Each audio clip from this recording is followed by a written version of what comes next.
2025 সালের শুরুতে জেলা তৃণমূলের প্রাক্তন সভাপতি তথা দুলাল সরকারকে জানে শেষ করা হয়। 6 জানুয়ারি 2 কোটি টাকার নিষিদ্ধ নেশার জিনিস উদ্ধার করে মালদার টাউন স্টেশন থেকে। 6 জানুয়ারি কালিয়াচকের শেরশাহিতে বল ভেবে খেলতে গিয়ে বোমা বিস্ফোরণে দুটো বাচ্চা আহত হয়। 8 জানুয়ারি 1.5 কোটি টাকার নিষিদ্ধ নেশার জিনিস উদ্ধার করে কালিয়াচক এবং বৈষ্ণবনগর থানার পুলিশ। 11 জানুয়ারি হরিশ্চন্দ্রপুরের এক বৃদ্ধকে কুপিয়ে শেষ করা হয়েছে। 11 জানুয়ারি পাচারে বাধা সীমান্তে হামলা চলে। এরপর 14 জানুয়ারি কালিয়াচকে নয়াবস্তি এলাকায় রাস্তার উদ্বোধনে গিয়ে মৃত্যু হয় তৃণমূল কংগ্রেসের কর্মীর, আহত হয় একজন। এরপর 24 জানুয়ারি মানিকচকে তৃণমূল নেতা প্রকাশ্যে গান চালিয়ে ভলিবল খেলার উদ্বোধন করেন। ফেব্রুয়ারি মাসের 1 তারিখে রাজ্যের প্রাক্তন মন্ত্রী তথা মানিকচকের বিধায়ক তার গাড়ি লক্ষ্য করে হামলা চালায় দুষ্কৃতীরা। 6 ফেব্রুয়ারি রতুয়ার চাঁদমণি বোমা বিস্ফোরণে দুজন আহত হন। 11 মার্চ মোথাবাড়িতে পুলিশের ওপর হামলার ভিডিও ভাইরাল হয়েছে। একের পর এক ঘটনায় একেবারে তপ্ত হয়ে উঠেছে মালদা। এইসব ঘটনার পর জেলা পুলিশের পরিকাঠামো বাড়াতে সরকারের তরফে কিছু উদ্যোগ নেওয়া হয়েছে। তার অঙ্ক হিসেবে জেলা পুলিশের ক্রাইম বিভাগে একজন আলাদা ডেপুটি পুলিশ সুপার নিয়োগের প্রস্তুত রাজ্যের স্বরাষ্ট্র দপ্তর অনুমোদন দিয়েছে। বছর কয়েক আগে মালদায় নিযুক্ত করা হয় অতিরিক্ত পুলিশ সুপার গ্রামীণ এবং এসডিপিও কালিয়াচক। এসডিপিও চাচল এবারে মালদার ডিএসপি ক্রাইম নিযুক্ত করা হয়েছে। জেলা পুলিশ সুপার প্রদীপ কুমার যাদব জানান, ডিজি স্যার যখন মালদায় এসেছিলেন তখন আমরা একটা প্রস্তাব দিয়েছিলাম যে মালদা জেলার অর্গানাইজেশন ক্রাইম অল্টারনেটিভ ক্রাইম বেশি হয়, এই জন্য একটা ক্রাইম পোস্ট করলে আমরা জেলাতে একটা কোঅর্ডিনেশন লেভেল পাবো। কি বলেছিলেন শুনবো।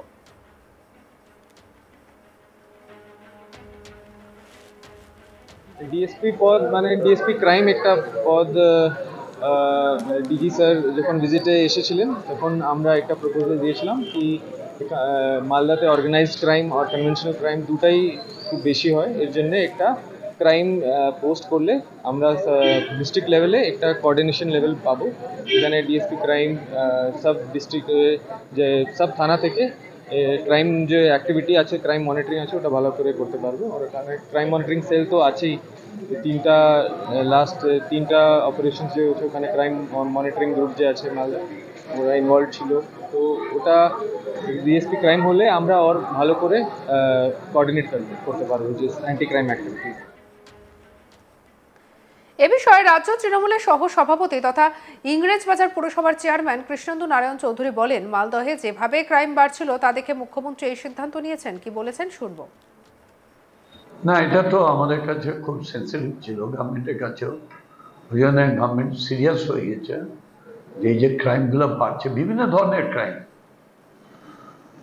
শুধু পলিটিক্যালি না আদার্স ক্ষেত্রেও হচ্ছে, সেটা তো প্রিভেন্ট করতে হবে। ওই জন্য মুখ্যমন্ত্রী এটা সিদ্ধান্ত নিয়েছে।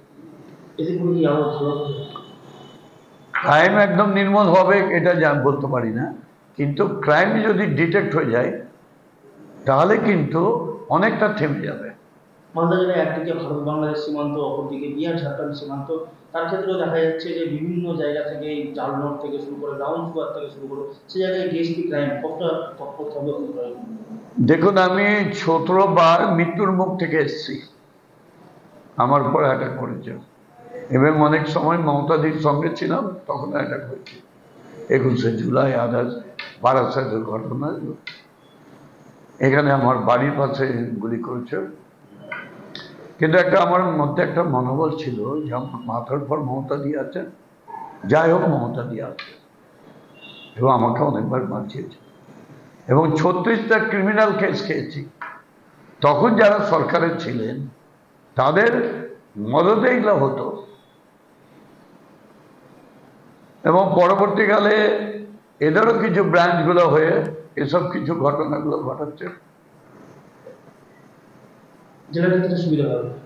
অবশ্যই যত ক্রাইম ডিটেক্ট হবে, যত জুডিশিয়ালি অ্যাকশন হবে তত ভালো। এই যে যাবজ্জীবন দিচ্ছে, একটা প্যানিক হয় ক্রিমিনালদের, আর ক্রিমিনাল যদি জানে যে আমি বেকসুর খালাস হয়ে যাব, আমার যাবজ্জীবন হলেও বেরিয়ে আসবো, কিন্তু যদি দেখে আদালত হয়েছে তখন কিন্তু একটা প্যানিক হবে। অন্যদিকে এ বিষয়ে বিজেপি নেতা অমলান ভাদুরী কি বলেছেন শুনবো।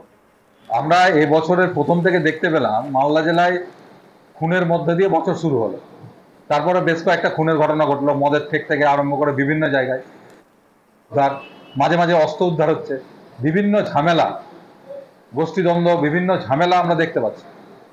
পুলিশের যে ভূমিকা সেটা নিয়ে জনসাধারণের প্রশ্ন আছে।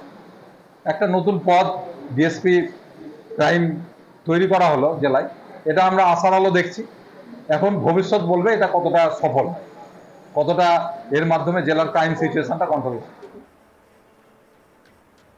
Malda merchant chamber of commerce তথা জেলার সাধারণ মানুষ জানিয়েছেন, মালদহে যেভাবে ক্রাইম বাড়ছে, পাশাপাশি জেলার বিভিন্ন জায়গায় যে সমস্ত অসামাজিক কাজকর্ম হচ্ছে, এই পোস্টটি হলে আমরা আশা করছি অনেকটাই ক্রাইম কমবে। কি বলছেন Jayanta Kundu, merchant chamber of কমার্সের সভাপতি, শুনবো।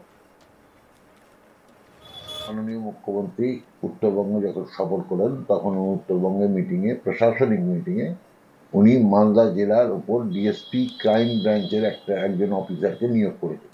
এটা আমরা খুব সাধুবাদ জানাই মাননীয় মুখ্যমন্ত্রী। বর্তমান মালদার যে পরিস্থিতি এটা উনি বুঝতে পেরেছেন। বিশেষ করে গত জানুয়ারি মাস থেকে আমাদের এখানে তৃণমূলের বাবলতা খুন হয়েছে, পরবর্তীকালে আরও 2-1 জন খুন হয়েছে এবং শহরের যে পরিস্থিতি আস্তে আস্তে খুব খারাপের দিকে আছে। মাননীয় মুখ্যমন্ত্রী সেটা উপলব্ধি করেছেন। উপলব্ধি করার পরে একটা মালদা জেলাতে ডিএসপি ক্রাইমের একজনকে দায়িত্ব দিচ্ছেন।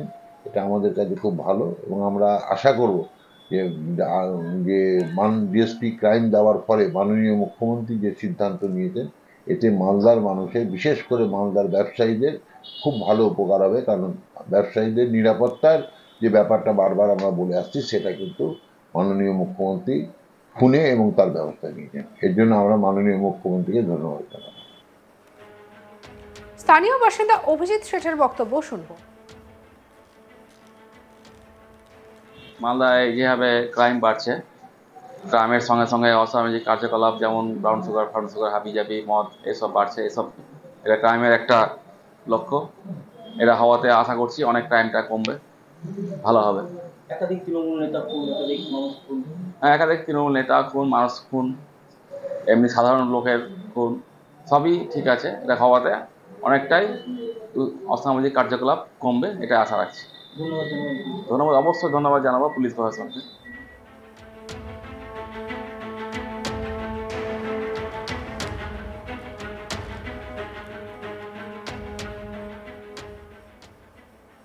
সঙ্গে রাখুন আজ তাক বাংলার ইউটিউব চ্যানেলকে। অন্যান্য খবরের জন্য লাইক, কমেন্ট, শেয়ার, সাবস্ক্রাইব করতে ভুলবেন না।